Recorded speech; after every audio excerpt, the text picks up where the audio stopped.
Tatum, just get in the car. Hello, Sydney. Hello, Sydney. Hello, Sydney. Hello, Sydney. By the middle of the 1990s, the slasher genre had killed so many characters on screen that, ironically, it had almost killed itself.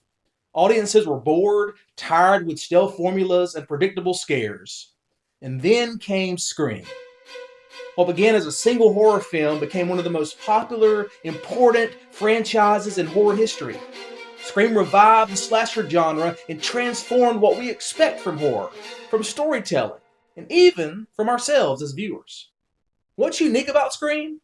Well, every Scream film has a new killer, every film has a new mystery, but across the franchise, one thing remains constant, which we'll talk about today: the power of story. Welcome to Redeeming Horror, where we look at horror films through a Christian lens, seeking to find faith in the fear. If that interests you, consider subscribing for more videos like this one. Thank you for being here, and today, let's talk about Scream. From its very first scene, Scream announces that it's a different kind of slasher film. The characters don't just exist inside a story like other horror films, they know they are inside of a story. In all of the Scream films, the characters constantly reference other horror movies and the rules of storytelling. In many ways, the films are less about a killer and more about how stories work. In Scream, the rules of storytelling often drive the plot. Characters survive or die not just because of chance, but because of what the story demands. In Scream, reality and story blur together.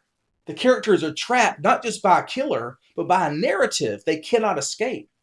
And that leads us to a central question that runs through every horror film.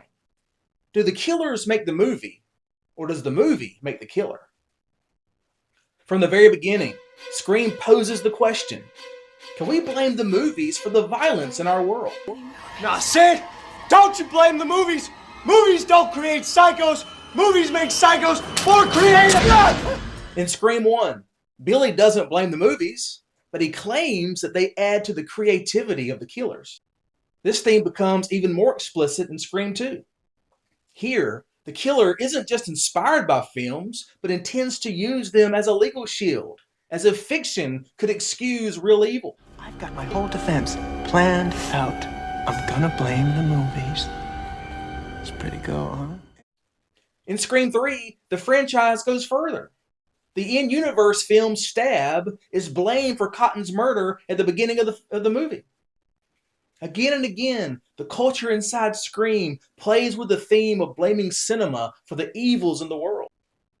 By Scream 4, the idea evolves. The killer isn't just copying a film, they are trying to create one. I need fans. Don't you get it?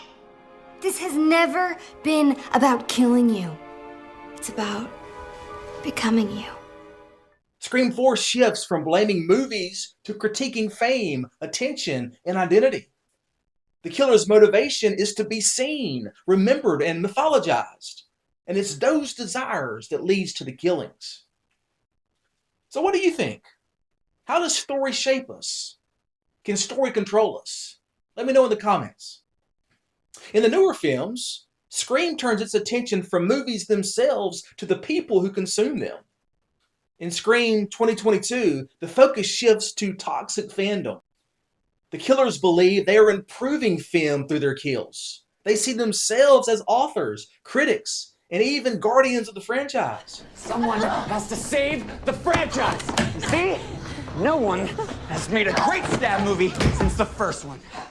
And by Scream 6, this idea reaches its most explicit form. It's a movie theater. It's not just a theater. It's a shrine. That word, shrine, is not accidental.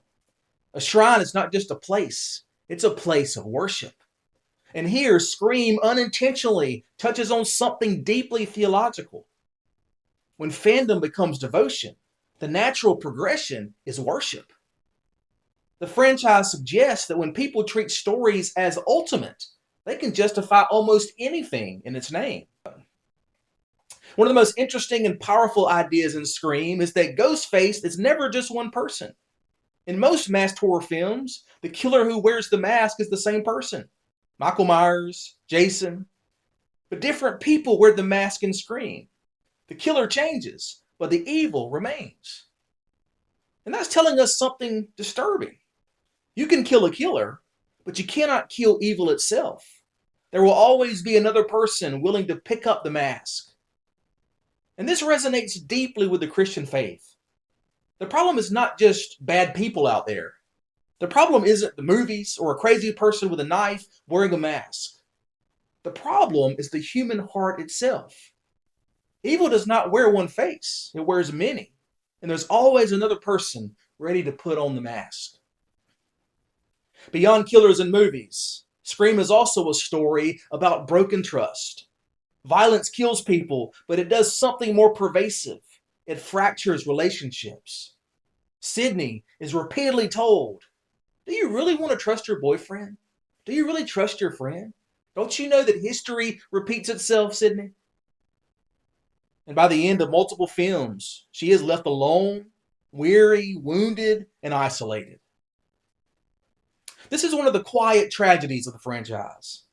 The more Sydney survives, the harder it becomes for her to trust anyone. And fear separates her from others.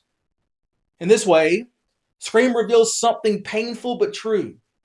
Violence doesn't only harm victims physically, it damages community, intimacy, and connection. We should also acknowledge the humor of Scream. The films are funny, they are witty, self-referential, and playful. But that humor serves a deeper purpose. It makes us comfortable with what we are watching. We laugh, we enjoy the meta jokes, and before we realize it, we are cheering for violence dressed up as entertainment. And this is part of Scream's brilliance, and part of its moral tension. It acknowledges the grotesque of violence by lowering its realness through humor, and that's oddly comforting. Scream becomes more than just a slasher franchise. It becomes a mirror. It reflects our obsession with violence, our hunger for spectacle, our desire for fame, and our temptation to blame anything but ourselves. But it also reminds us that stories matter. They form us, they teach us, they move us. And from a Christian perspective, that makes Scream strangely profound. We are shaped by the stories we tell. We are also accountable for who we become. Ghostface changes, the films change, the culture changes, but the question remains the same. When the mask comes off, who are we really looking at? Thanks for watching.